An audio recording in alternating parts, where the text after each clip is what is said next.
Hello dear friends, welcome again to my channel is me Teacher D. Kama ndo mara yako ya kwanza unatembelea hii channel, ni kuomba usiache kusubscribe, kulike, kushare pamoja na kucomment.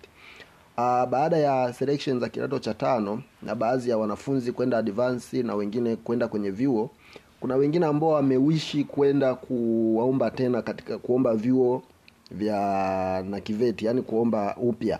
Au kuna wengine ambao wamechagua kidato cha 5 lakini wanahitaji kubadilisha kwenda vyuo, au wengine wamechaguliwa vyuo, yani kuna some sorts of watu wanahitaji kubadilisha au kuomba vyuo.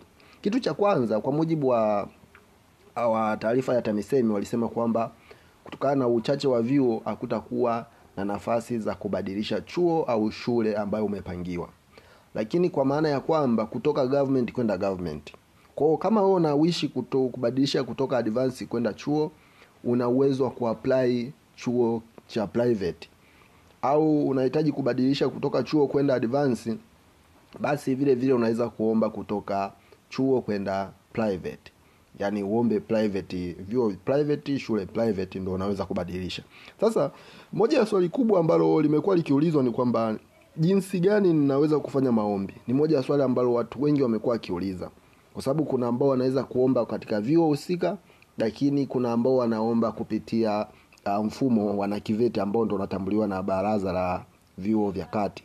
Sasa leo nimekuletea kukuonesha hatua kwa hatua jinsi ya kuomba vyuo au namna ya kufanya application katika hivyo vyuo. Na wewe utachotakiwa kufanya, ninazo njia 8 hapa ambazo zitakusaidia wewe uweze kufanya application. Sasa jambo la kwanza au hatua ya kwanza, unatakiwa utembelee tovuti ya NACTVET, ambayo anakuambia nenda kwenye tovuti rasmi ya NACTVET kwa kutumia kivinjari au kiungo cha www.nactvet.go.tz, au moja kwa moja katika mfumo wa maombi ambao umeoneshwa hapo chini. Kwa hiyo cha kwanza utaingia katika Google na utaenda kwenye NACTVET.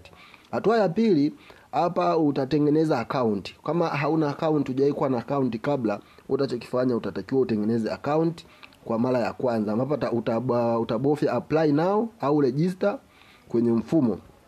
Alafu namba 2 yake, jaza taarifa zako binafsi kama jina kamili, sawa, kulingana na inalosoma kwenye cheti chako.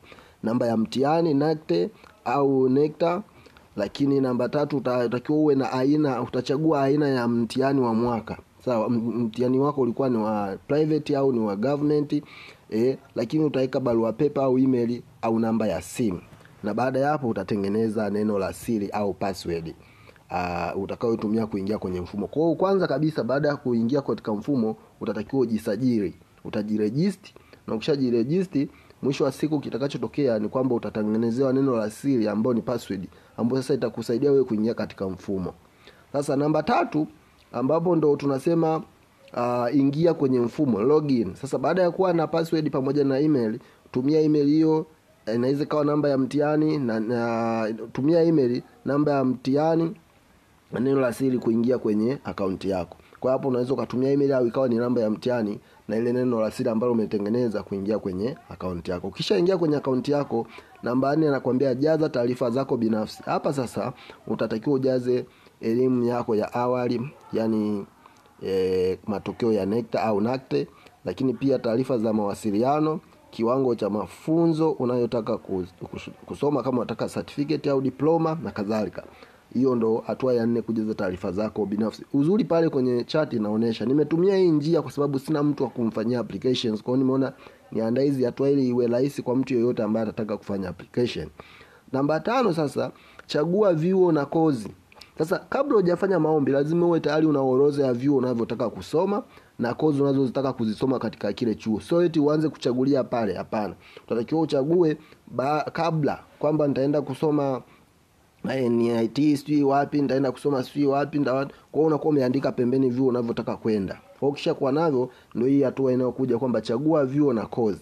Unaweza kuchagua hadi vyuo 6 na kozi tofauti kulingana na matokeo yako. Kwa hiyo uzuri ni kwamba matokeo ndio atakuwa anakupa option zaidi ya kuchagua vyuo unavyotaka. Lakini ukiwa na matokeo ambayo yamekuwa limited, kwa hiyo itakufanya uwe na idadi chache ya vyuo kutokana na sifa ambazo wenyewe wameziainisha. Hakikisha unaangalia sifa za kujiunga kwa kila kozi. Sio tu kwamba unaweka, angalia na hivi vitu unavifanya mapema, kwa sababu kuna guidebook ambayo nimeshawaonesha ambao mwanafunzi utatakiwa kuwa nayo uchague chuo na sifa unaona zinaendana, unachagua chuo pamoja na kozi. Chuo kozi. Alafu unaiweka pale pembeni. Ili utakapokuja hapa kwenye kuchagua vyuo na kozi, iwe rahisi tu, una search unaingiza chuo, unaingiza chuo pamoja na kozi yake. Namba 6, hapa sasa ndipo utalipia ada ya maombi. Ada ya maombi ni shilingi 10,000.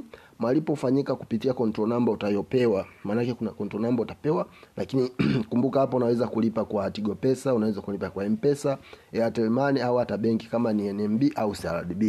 Kwa hiyo lazima uwe na shilingi 10,000 kwenye simu yako kwa ajili ya kufanya hayo malipo ya control number. Lakini namba 7, hakiki na thibitisha maombi. Baada ya kulipia sasa, baada ya kujaza taarifa zote, hakiki maombi yako. Thibitisha, yani submit maombi.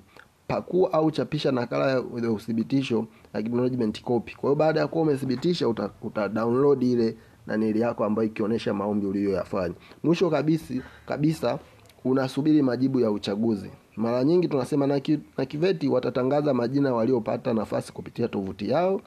Ukichaguliwa utapewa joining instruction na utatakiwa kuripoti chuoni kwa muda uliopangwa. Hizi ndizo njia 8 ambazo kwa mtu yeyote anahitaji kuapply chuo cha kati kwa maana ya certificate na diploma. Hizi ndizo njia unatakiwa kufanya.